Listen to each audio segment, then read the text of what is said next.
पता है, भारत में ना एक जबरदस्त आर्थिक क्रांति हो रही है। और इसे लीड कौन कर रहा है?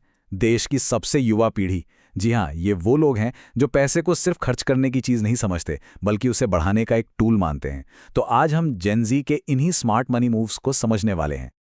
तो सवाल यही उठता है कि आखिर भारत की ये नई पीढ़ी अपने पैसे को कैसे संभाल रही है और उनके ये छोटे छोटे फाइनेंशियल फैसले मिलकर देश के भविष्य को कैसे एक नया आकार दे रहे हैं।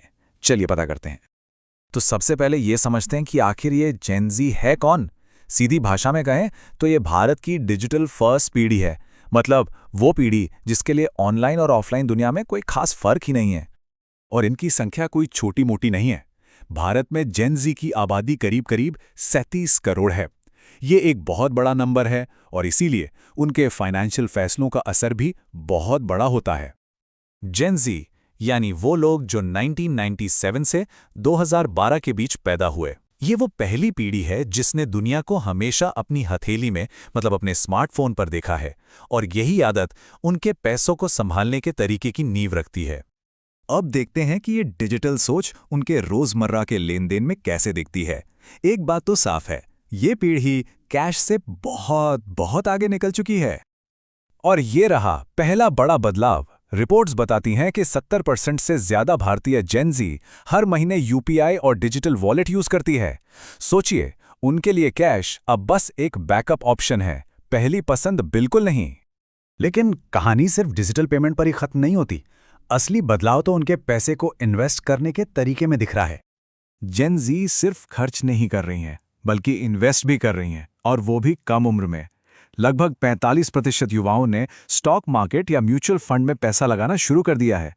ये पीढ़ी सिर्फ बैंक में पैसा रखने से कहीं आगे की सोच रही है। और इनकी रिस्क लेने की क्षमता भी अलग है। 25% से ज्यादा युवा क्रिप्टो करेंसी और एनएफटीज जैसे नए और ज्यादा जोखिम वाले एसेट्स में भी हाथ आजमा रहे हैं। साफ है कि ये नए मौकों को आजमाने से डरते नहीं हैं। तो इन सब के पीछे की सोच क्या है, माइंडसेट क्या है? एक सर्वे ने इसे बिल्कुल सही तरीके से पकड़ा है। जेन ज़ी का मानना है, पैसा सिर्फ बचाने के लिए नहीं, बल्कि बढ़ाने के लिए है। और यही एक लाइन उनके सारे मनी मूव्स को ड्राइव करती है। और इस ट्रेंड को और हवा दे रही हैं फिनटेक कंपनियां। अपने आसान ऐप्स, छोटे छोटे निवेश के ऑप्शन और इंस्टेंट रिवॉर्ड्स के साथ ये कंपनियां इन्वेस्टमेंट को जेन ज़ी के लिए किसी गेम की तरह आसान और दिलचस्प बना रही हैं। चलिए अब थोड़ा जूम आउट करते हैं। देखते हैं कि इन लोगों की आदतों का देश की अर्थव्यवस्था पर, मतलब बड़े पैमाने पर क्या असर पड़ रहा है। इसका असर 3 बड़े लेवल पर साफ दिख रहा है। पहला, इनकी डिजिटल पेमेंट की आदत भारत को एक कैशलेस इकोनॉमी बनाने की रफ्तार तेज कर रही है। दूसरा, इनका बढ़ता हुआ इन्वेस्टमेंट बाजार में पैसा ला रहा है, जिससे भारत के कैपिटल मार्केट को और गहराई मिल रही है।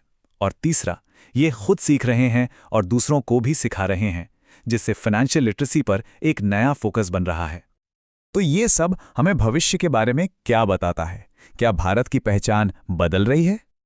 और शायद यही है वो सबसे बड़ा बदलाव। मुमकिन है कि जेन ज़ी ही वो पीढ़ी है जो भारत की पहचान को सबसे युवा अर्थव्यवस्था से बदलकर सबसे स्मार्ट अर्थव्यवस्था बनाएगी।